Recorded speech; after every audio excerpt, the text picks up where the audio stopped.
Hello friends, ನಮಸ್ತೆ. ಇದು Saturday evening. ನನ್ನ ಹಸ್ಬೆಂಡ್ ನನಗೆ ಬರ್ಡೇ ಗಿಫ್ಟ್ ಮಾಡಿದ್ರು ಡ್ರೆಸ್ಸಸ್, ಅದನ್ನೆಲ್ಲ ಟ್ರಯಲ್ ನೋಡ್ತಾ ಇದ್ದೆ. ಹಾಗೆ ಈ ಡಿನ್ನರ್ನ ನಾನು ರೈಸು ಹಾಗೆ ಹುಳಿಕಾಳು ಚಟ್ನಿ ಹಾಗೆ ಸ್ವಲ್ಪ ಫಿಶ್ ಇತ್ತು, ಅದನ್ನು ಫ್ರೈ ಮಾಡಿಕೊಂಡು ತಿಂದು ಈ ದಿನನ ನಾನು ಜೀರಿಗೆ ನೀರಿನೊಂದಿಗೆ ಎಂಡ್ ಮಾಡಿದೆ.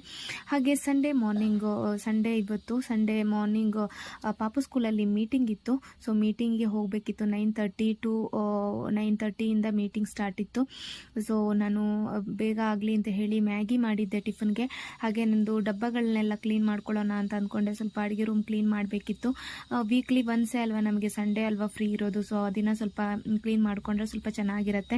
ಹಾಗೆ ಡಬ್ಬಗಳಲ್ಲಿ ಮಸಾಲೆಗಳು ಕೂಡ ಖಾಲಿಯಾಗಿದ್ವು, ಅದನ್ನೆಲ್ಲ ತುಂಬಿಸ್ಕೊಂಡು ರೀಫಿಲ್ ಮಾಡಿಕೊಂಡು ಮತ್ತೆ ಅದೇ ಪ್ಲೇಸ್ಗೆ ನೀಟಾಗಿ ಕ್ಲೀನ್ ಮಾಡಿ ಎತ್ತಿಟ್ಕೊಂಡು, ಹಾಗೆ ನಾನು ಈ ದಿನಾನ ಜೀರಿಗೆ ನೀರಿನೊಂದಿಗೆ ಸ್ಟಾರ್ಟ್ ಮಾಡಿದ್ದು. ಹಾಗೆ ಮ್ಯಾಗಿ ಕೂಡ ಮಾಡಿ ಟಿಫನ್ ಎಲ್ಲ ಮಾಡಿ ಮೀಟಿಂಗ್ ಹೋಗಬೇಕು ಅಂತೇಳಿ ಹೊರಡ್ತಾ ಇದ್ವಿ.